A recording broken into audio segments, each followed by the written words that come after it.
আসসালামু আলাইকুম। আশা করি সবাই ভালো আছেন, আমিও ভালো আছি।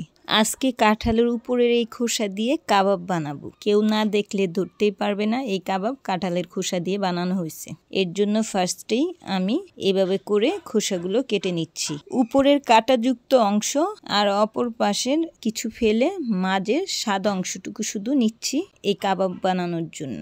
এমন করে সবগুলো সাদা অংশ নিয়ে নেব। তবে এই কাবাব বানাতে কাঁচা কাঁঠাল হলে সবচাইতে ভালো হয়, কারণ কাঁঠালটা যত কাঁচা হবে খোসাটাও তত পুরু হবে, আর খোসাটা যত পুরু হবে মাঝে সাদা অংশটাও ততটা পুরু বের করে নেওয়া যায়।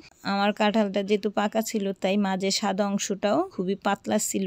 যাই হোক, যেমনই ছিল এটাই কেটে নিয়ে নিচ্ছি। কাঁঠালের সিজন আমরা যদি এরকম করে খোসাগুলো কেটে প্রসেস করে ডিপ ফ্রিজে রেখে দিই তাহলে সারা বছরই এই কাবাবটা বানিয়ে খাওয়া যায়। এর জন্য আমি যতটুকু পারি এই কাঁঠালের খোসাগুলো নেব, দেন এগুলো প্রসেস করে ডিপ ফ্রিজে রেখে দিব। প্রসেস বলতে এখানে আমি শুধুমাত্র এগুলো ওয়াশ করে পানি আর হলুদ দিয়ে একটু সিদ্ধ করে রেখে দিছিলাম। এই যে এগুলো আমি সব ডিপ ফ্রিজে রেখে দিছিলাম, এখন বের করছি। আজকে কাবাব বানানো হবে। যেহেতু আমি ফ্রিজে রাখার সময় এটা সিদ্ধ করে রেখেছিলাম তাই এখন আর কিছু করব না, জাস্ট ব্লাইন্ডারে মিহি করে ব্লাইন্ড করে নেব।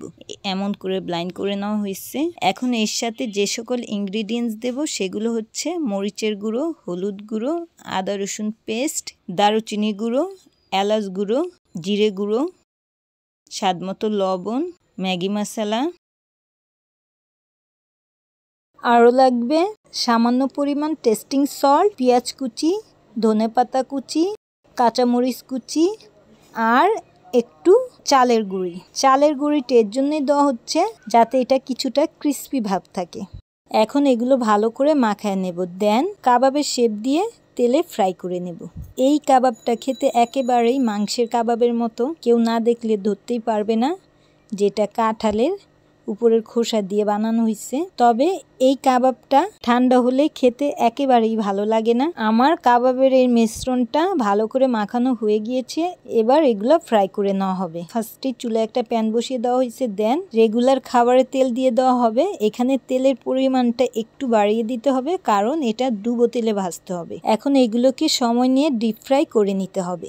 ডিপ ফ্রাই এজন্যই করতে হবে যাতে ভেতরে নরম না থাকে। এটা খেতে এতটাই মজা, আপনারা না টেস্ট করলে এটা বুঝতে পারবেন না, তাই বাসায় একবার হলো আপনারা ট্রাই করবেন। আই হোপ আপনাদের কাছে ভালো লাগবে। এই যে আমার এগুলো ফ্রাই করা হয়ে গিয়েছে, এবার উঠিয়ে নেওয়া হচ্ছে। এমন করে সবগুলো কাবাব ফ্রাই করে নেওয়া হবে। আমার ছোট ভাবিও এটা ফার্স্ট টাইম খেয়েছে আর ও বলতেছে এটা নাকি মাংসের কাবাবের মতোই লাগতেছে। এই কাবাবগুলো দেখতে যেমন চমৎকার, খেতেও তেমনি টেস্টি।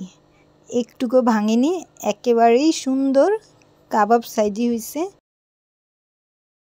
কাউকে না বললে ধরতেই পারবে না এটা কিসের কাবাব। তবে এই কাবাবের একটা ব্যাড সাইড হচ্ছে এটা ঠান্ডা হলে খেতে একেবারেই ভালো লাগে না। এটা খেতে হইলে গরম গরমই খেতে হবে। আজ এই পর্যন্তই। ভালো লাগলে আপনারা একবার হলেও ট্রাই করবেন আর আমাকে বেশি বেশি করে সাপোর্ট করবেন, লাইক শেয়ার কমেন্টস এবং সাবস্ক্রাইব করে। ধন্যবাদ সবাইকে। আল্লাহ হাফিজ।